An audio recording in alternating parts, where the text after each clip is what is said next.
how do I more consistently show up, more engaged, more energized, more excited. Boom, I am ready.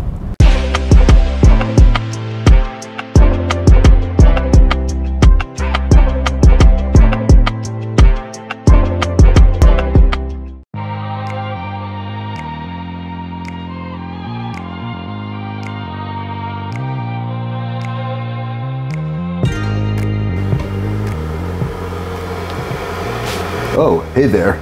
What up, vlog? Making some bulletproof. We're gonna get on the road and give me a few minutes and then we'll talk then. All right. Good morning.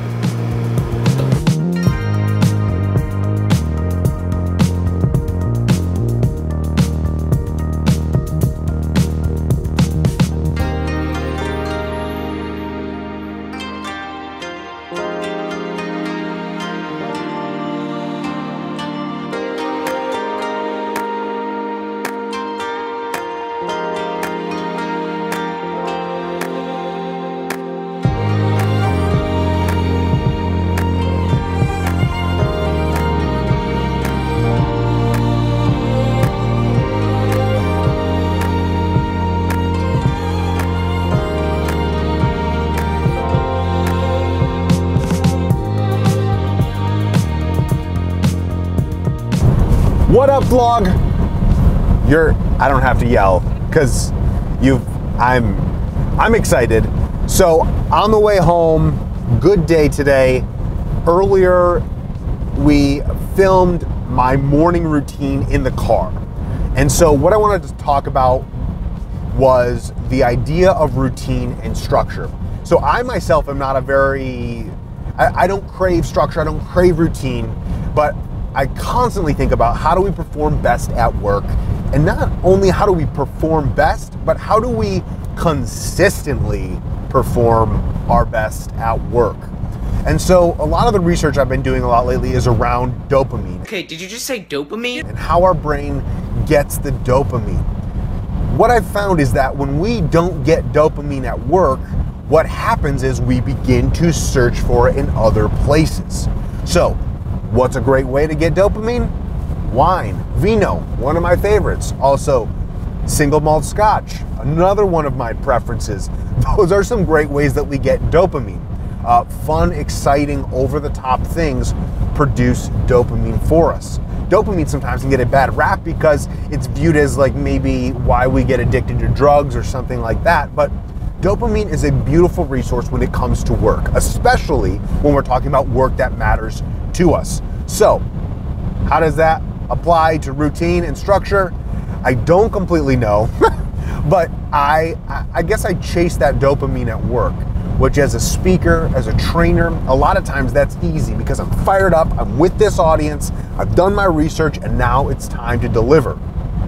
But I've been finding myself with a lot of consulting work lately, and in actuality, some consulting work that is a little bit outside of my natural strength zone, some consulting work that in many ways has required a tremendous amount of energy for me. And so this has been a beautiful time to ask myself, how do I more consistently show up, more engaged, more energized, more excited? And so that's brought me to really develop what I feel like is a routine that takes away the guesswork. This is not the muse getting excited randomly, but it's consistently showing myself how is it that when it's game time, boom, I am ready. I know a few episodes ago got into the idea of athletes, and they've got a pre-game prep. I think I've even talked about some of this stuff. But anyways, what do I do in the morning?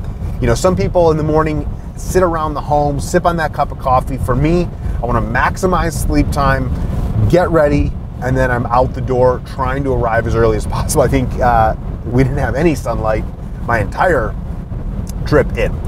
The image is like not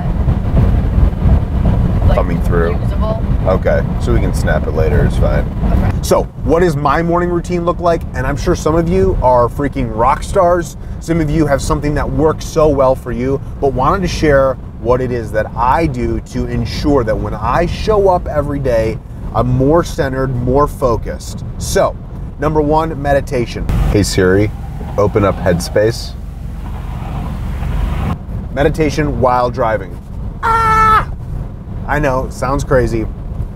It's not, Jesus, take the wheel. Yes, my eyes are open, doing deep breathing. I'm using the Headspace app, but if anything, it's causing me to do deep breaths, which is bringing in a tremendous amount of oxygen, which is important, into my brain and body. And so, at a minimum, I'm doing deep breathing. Secondly, what I kick into is I kick into listening to 10 minutes of the Bible. The Holy Bible, the Bible app on my iPhone. What? You listen to the Bible? I listen to the Bible. I listen to the Bible because I feel like it gives me some good insight, some good perspective. I mean, it's my faith. I believe in God. Maybe for you, it could be something different, but for me, it gives this different, unique perspective. And a lot of times I view it kind of like a charcoal filter. I know it sounds weird, but I view it as a way that my thoughts and my thinking kind of get run through this filter, and I'm just listening, getting a little bit of a different perspective for my day. Then I kick into 10 minutes of prayer, praying for friends, for family, for things that are important for the day, for clients, for good outcomes. And then I spend some of that prayer time just being quiet. So even at a minimum for you, sitting and spending some time in the car to be quiet. Now, those first three tasks take about 35 minutes. So for some of you, your commute might already be done. But for me, this consulting work, I got a ways to go. So I keep on moving. The next is I go through my affirmations. Some people, what about affirmations? That doesn't matter. That stuff doesn't work. You can't just sit there and wish for more money. No, you can't just sit there and wish for more money. But we are all in an environment where the pace is moving so fast, and I use a little bit of time in the morning, a little bit of time to reorient my heart, my brain, and my thinking around who I am, what I do best, and where I am going. The other thing I kick into right after affirmations is I review in Evernote a file I have called the Crockpot. Now, the Crockpot is not the Instapot. The Crockpot is a slow cooker. And so when I hear a quote, or I hear an example, or I'm reading something in an article, and it jumps off the pages at me, I take that, I put it into the Crockpot.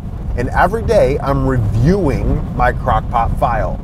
I want to just marinate on it. I don't know what I'm going to do with it.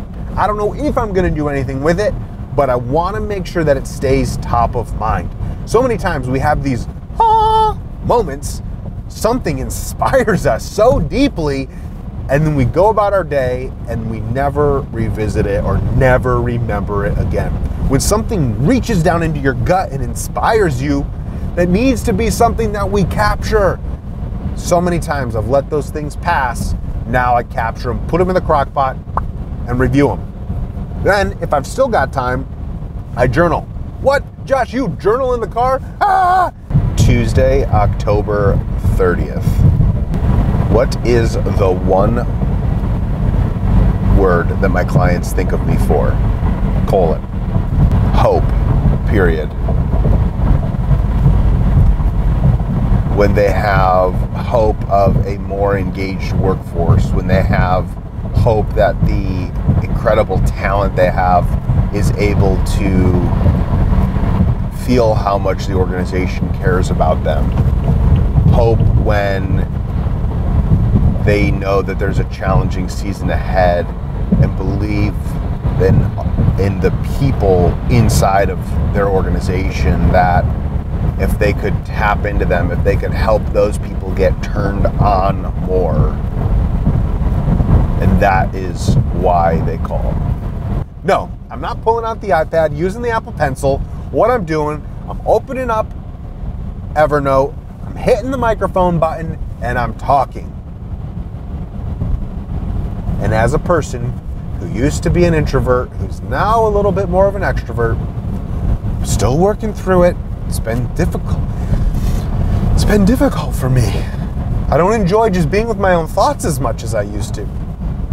I need other people to help. It's fine. I kind of love it. But part of being an extrovert now is when I hear myself talk, that's when my brain works more. crazy, because coming from an introvert where it was silence and thinking, now it has to be a little bit more talking and thinking, which leads to some awkward social situations because I can't always talk out loud. But when I'm in the car, I can talk out loud as much as I want. But then I want those things captured, because inevitably something brilliant comes out and I want that thing captured. So I journal. Sometimes I talk, what are the major things I talk about when I'm journaling? Oftentimes try and hit a couple points of things I'm thankful for.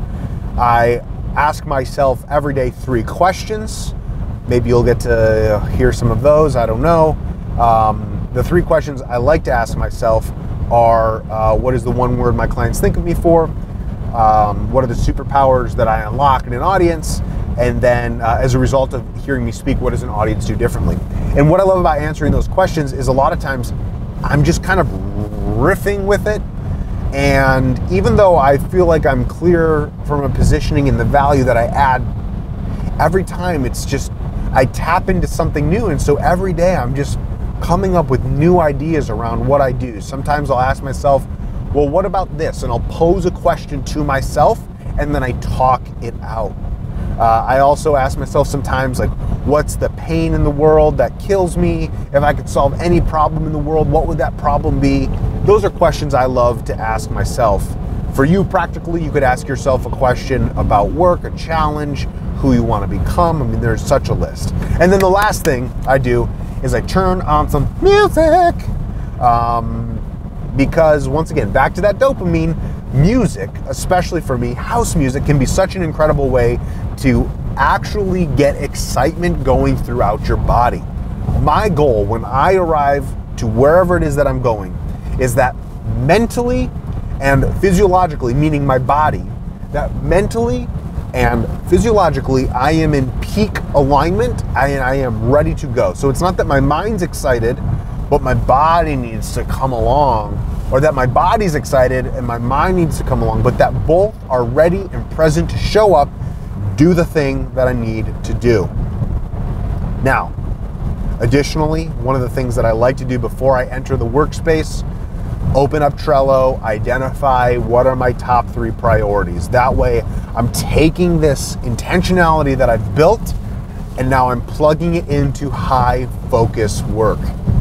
Many times the workplace can destroy that focus. You have a set of priorities and they're gone as the struggle or as the whirlwind of the day comes along.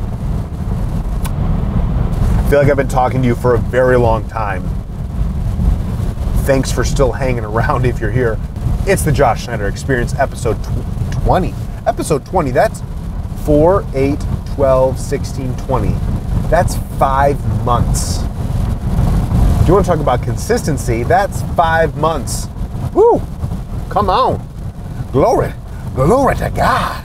Celebrate episode 20.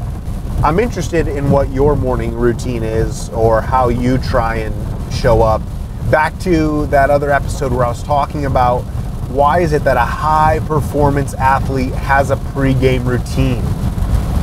Yet for work, we just show up and slow roll it into the day.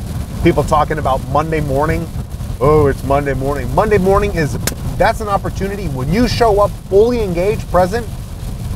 You get those couple hours where everyone else is slow rolling it and you're in it. Unleashing our best work is not all about how we feel. It's not all about just happiness, but it's how do we consistently produce incredible results, high value results, being in the dirt, in the details, but in the clouds to think and have that perspective and be innovative in the way that we approach our day and our work. So,